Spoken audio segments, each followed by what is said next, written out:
ಕರ್ನಾಟಕ ಕಾರ್ಯನಿರತ ಪತ್ರಕರ್ತರ ಧ್ವನಿ ಸಂಘಟನೆಯಿಂದ 79ನೇ ಸ್ವಾತಂತ್ರ್ಯೋತ್ಸವದ ನಿಮಿತ್ತ ಹಾಗೂ ಪತ್ರಿಕಾ ದಿನಾಚರಣೆಯನ್ನು ಐತಿಹಾಸಿಕವಾಗಿ ಆಚರಿಸಲಾಯಿತು.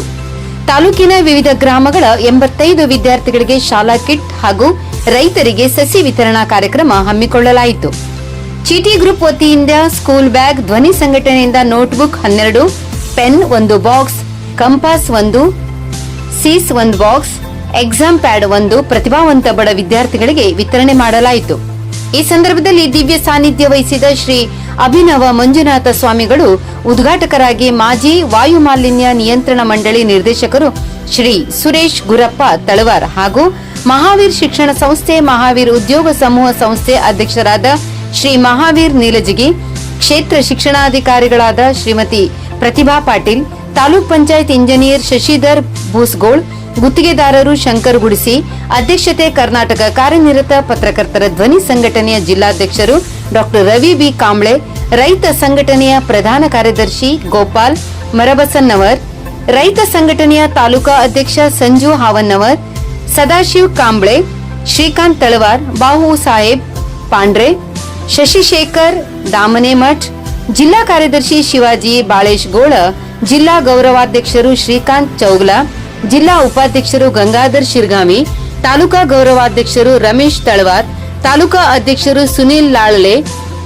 ತಾಲೂಕಾ ಉಪಾಧ್ಯಕ್ಷರು ಸಂತೋಷ್ ಪಾಟೀಲ್, ಕಾರ್ಯದರ್ಶಿ ಶಾಂತಿನಾಥ್ ಮುಗುದಮ್ಮು, ಖಜಾಂಚಿ ಮಹಾಂತೇಶ್ ಬೇವಿನಕಟ್ಟಿ, ಮೊಹಮ್ಮದ್ ಆರಿಫ್ ಪಠಾಣ್, ವಿನಾಯಕ್ ಚೌಗ್ಲಾ, ಅನೀಶ್ ಯರ್ನಾಳ್, ಶಿವು ಮಾಳ್ಕರಿ, ಸದಾನಂದ್ ಎಂಎಚ್ ಹಾಗೂ ತಾಲೂಕಿನ ವಿವಿಧ ಶಾಲೆಗಳಿಂದ ಬಂದಂತ ವಿದ್ಯಾರ್ಥಿಗಳು ಹಾಗೂ ಶಿಕ್ಷಕರು ಮತ್ತು ಸಾರ್ವಜನಿಕರು ಪಾಲ್ಗೊಂಡು ಈ ಕಾರ್ಯಕ್ರಮವನ್ನು ಯಶಸ್ವಿಗೊಳಿಸಿದರು. ಈ ಕಾರ್ಯಕ್ರಮವು ಯಶಸ್ವಿಗೊಳಿಸಲು ಸಹಕರಿಸಿದ ಮುಖಂಡರಿಗೆ ಹಾಗೂ ಸಂಘಟನೆಯ ಪದಾಧಿಕಾರಿಗಳಿಗೆ ಮತ್ತು ಕಾರ್ಯಕ್ರಮಕ್ಕೆ ಭಾಗಿಯಾಗಿದ್ದ ಮುದ್ದು ಮಕ್ಕಳಿಗೆ ಹಾಗೂ ಸಾರ್ವಜನಿಕರಿಗೆ ಧನ್ಯವಾದಗಳು ತಿಳಿಸಿದ್ದಾರೆ ಡಾ ರವಿ ಬಿ ಕಾಂಬ್ಳೆ. ಇರೋ ರಿಪೋರ್ಟ್ ರಮೇಶ್ ತಳವಾರ್, ಅಮರವಾಹಿನಿ ಕನ್ನಡ ನ್ಯೂಸ್, ಹುಕ್ಕೇರಿ.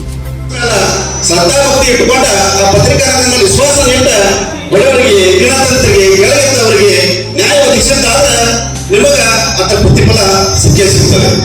ಯಾವಾಗಲೂ ನೀವು ಜನ ನಿಮ್ಮ ಬಹಳಷ್ಟು ಆಶೀರ್ವಾದ ಇಟ್ಕೊಂಡಿರ್ತಾರೆ. ಯಾವುದೋ ಒಂದು ಸುದ್ದಿ ಯಾವ ರೀತಿ ಬಿತ್ತರಿಸ್ತಾರಪ್ಪ, ನನಗೆ ಯಾವ ರೀತಿ ಹುಟ್ಟಿಸ್ತಾರಪ್ಪ ಅಂತೇಳಿ ಬಹಳಷ್ಟು ಜನ ಈಗ ಆಸೆ ಇಟ್ಕೊಂಡಿರ್ತಾರೆ. ಒಂದು ಉದಾಹರಣೆ ಹೇಳ್ತೇನೆ ನಾನು. ಬೈಲಬಂದ ಒಂದು ಕೇಸ್ ಆಗ್ತದೆ. ಒಬ್ಬ ಹೆಣ್ಮಗಳ ಆಕಿ ಊರೊಳಗ ಜಗಳ ಮಾಡ್ಕೊಂಡ ಎಲ್ಲರೂ ಕೇಳಿದಿರ್ತಾರ. ಊರಾಗ ಯಾರಿಗೂ ಸರಿದಿರೋದಿಲ್ಲ.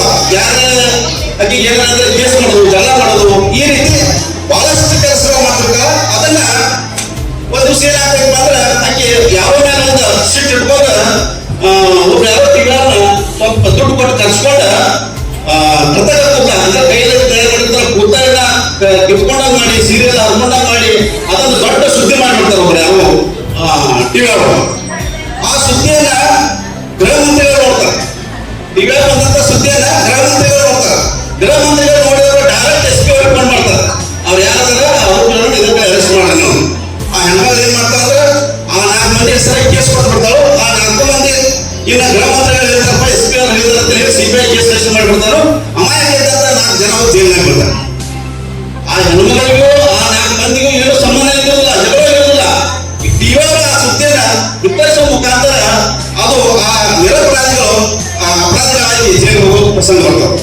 ಅದಕ್ಕೆ ಟಿವಿಯವರಿಗೆ ನಾವು ಎಲ್ಲರ ಮೇಲೆ ಕೈ ಮುಗಿದು ಕೇಳ್ಕೋದು ಏನಪ್ಪ ಅಂತಂದ್ರೆ ನಿಜವಾದ ಸುದ್ದಿಗಳನ್ನ ವಿತರಿಸಿ. ಏನ್ ಕರೆಕ್ಟ್ ಆಗಿರ್ತೈತಿ ಜಾಗಕ್ಕೆ ಹೋಗಿ ಇದು ಕರೆನೋ ಸುಳ್ಳು ಆಗೇದೇ ಇಲ್ಲೋ, ನೀವು ಕರೆ ಹೇಳತ್ತಾವ ಸುಳ್ಳು ಹೇಳತ್ತಾವ, ಇದನ್ನ ಬಿತ್ತರಿಸಬೇಕು ಬೇಡ. 1 ಸಲ ಅಲ್ಲ 3 ಸಲ ಅಲ್ಲ ವಿಚಾರ ಮಾಡಿ ನೀವು ಯಾರು ತಪ್ಪಿಸ್ತಾ ಅವರಿಗೆ ಶಿಕ್ಷೆ ಕೊಡಿಸುವಂತ ಕೆಲಸ ನೀವು ಮಾಡಬೇಕು. ನಿರಪರಾಧಿ ಯಾವುದೇ ರೀತಿಯಾದಂತ ಬಗೆಹರಿಸಿದ್ದೇವೆ. ನಮ್ಮ ಸಂಘಟನೆಯ ಸದಸ್ಯರು ಹಾಗೂ ನಾವು ಈ ನಮ್ಮ ಭಾಗದ ಕೆಲವೊಂದು ಹಳ್ಳಿಗಳಲ್ಲಿ ನಡೆಯುತ್ತಿರುವಂತಹ ಕೆಲವೊಂದು ಅಗದಿ ಜಟಿಲವಾದ ಸಮಸ್ಯೆನ ಕೂಡ ನಾವು ಬಗೆಹರಿಸುವಂತ ಪ್ರಯತ್ನ ಮಾಡಿದ್ದೇವೆ. ಒಂದು 100 ಸಮಸ್ಯೆ ಬಗೆಹರಿಸಿದಾಗ ಒಂದು ಸುದ್ದಿ ಮಾಡಿದ್ದೇವೆ. ಒಂದು 100 ಸಮಸ್ಯೆ ಬಗೆಹರಿಸಿದಾಗ ಒಂದು ಸುದ್ದಿ ಮಾಡಿದ್ದೇವೆ. ಈ ರೀತಿ ನಮ್ಮ ಸಂಘಟನೆ ದಾಪುಗಾಲಾಗ್ತಾ ಇದೆ. ಇಂತಹ ಕಾರ್ಯಕ್ರಮಗಳ ಮೂಲಕ ಇವತ್ತು ನಾವು ಕಾರ್ಯಕ್ರಮ ಆಯೋಜನೆ ಮಾಡಿದ ನಂತರ ಕಾರ್ಯಕ್ರಮದ ಖರ್ಚು ವೆಚ್ಚಗಳ ಬಗ್ಗೆ ಕೆಲವು ಸೂಕ್ಷ್ಮವಾಗಿ ಗಮನಿಸಿದಾಗ ನಮ್ಮ ಶ್ರೇಷ್ಠನಾಥ್ ಅವರು ಹೇಳಿದ್ರು, ಯಾವುದೂ ಹೋಗ್ಕೊಳ್ಳಿ, ಏನೋ ಕಟ್ಟ ಕಲಿಯುವುದು ನಾವು ಅದೇ ತಲೆ ಕಳಿಸ್ತೇವೆ, ಯಾರದವರು ಹೊರೆ ಹಾಕೊಂಡು ಇವತ್ತ ನಾವು ಹೋಗು ಅವು ಇವು ಕೊಡುವಂತಹ ಪ್ರಯತ್ನ ಮಾಡಿ ಈ ಕಾರ್ಯಕ್ರಮವನ್ನು ಯಶಸ್ವಿಗೊಳಿಸಿದ್ದೇವೆ. ಟೈಮ್ ಆಗಿದೆ, ಊಟ ಬಂದಿದೆ, ಊಟ ವ್ಯವಸ್ಥೆ ಇನ್ನೂ ಕಾರ್ಯಕ್ರಮ ಇದೆ. ನಾ ಹೆಚ್ಚಿಗೆ ಮಾತಾಡಲ್ಲ, ಮಾತಾಡಕ್ಕೂ ಬರಂಗಿಲ್ಲ. ಎಲ್ಲರಿಗೂ ನಮಸ್ಕಾರಗಳು. ಪ್ರಯತ್ನಿಸುವುದರಿಂದ ನಷ್ಟವೇನಿದೆ, ಗೆದ್ದರೆ ಸಂತೋಷವಾಗುತ್ತದೆ, ಸೋತರೆ ಅನುಭವ ಸಿಗುತ್ತದೆ. ಎಲ್ಲರಿಗೂ ನನ್ನ ನಮಸ್ಕಾರಗಳು. ಇಂದು ಇಲ್ಲಿ ಪತ್ರಿಕಾ ದಿನಾಚರಣೆಯನ್ನು ಆಚರಿಸಲು ಸೇರಿದ್ದೇವೆ.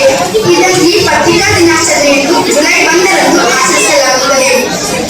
ಕನ್ನಡ ಪತ್ರಿಕೆಗಳ ಉಳಿವಿಗಾಗಿ ಮತ್ತು ಜನಸಾಮಾನ್ಯರಿಗೆ ಅದನ್ನು ಅರಿವು ಮೂಡಿಸುವುದಕ್ಕಾಗಿ ಈ ತಾಲೂಕಾ ಪಂಚಾಯತ್ನಲ್ಲಿ ಅಳವಡಿಸಲಾಗಿದೆ. ನನ್ನ ಮಾತಿನಲ್ಲಿ ಹೇಳಬೇಕೆಂದರೆ, ನಮ್ಮ ತಾಲೂಕಿನಲ್ಲಿ 100 ಜನದಲ್ಲಿ 50 ಜನ ಅಕ್ಷರಸ್ಥರಾಗಿದ್ದಾರೆ, ಇನ್ನೂ 50 ಜನ ಅನಕ್ಷರಸ್ಥರಾಗಿರುತ್ತಾರೆ. ಅಕ್ಷರಸ್ಥರಿಗೆ ಓದಿ ತಿಳುವಂತಹ ಸಾಮರ್ಥ್ಯ ಇದ್ದರೆ, ಅನಕ್ಷರಸ್ಥರಿಗೆ ಕೇಳಿ ತಿಳುವಂತಹ ಸಾಮರ್ಥ್ಯವಾಗಿದೆ.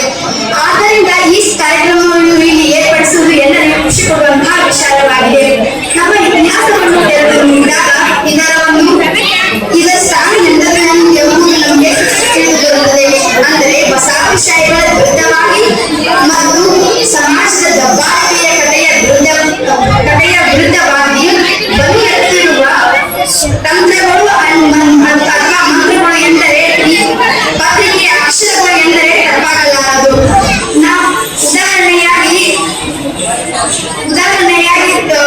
ಉದಾಹರಣೆಯಾಗಿ ನೋಡಬೇಕಾದ್ರೆ ರಷ್ಯಾದ ರೆವಲ್ಯೂಷನ್ ಆಗಿರಬಹುದು ಅಥವಾ ಇಂಡಸ್ಟ್ರಿಯಲ್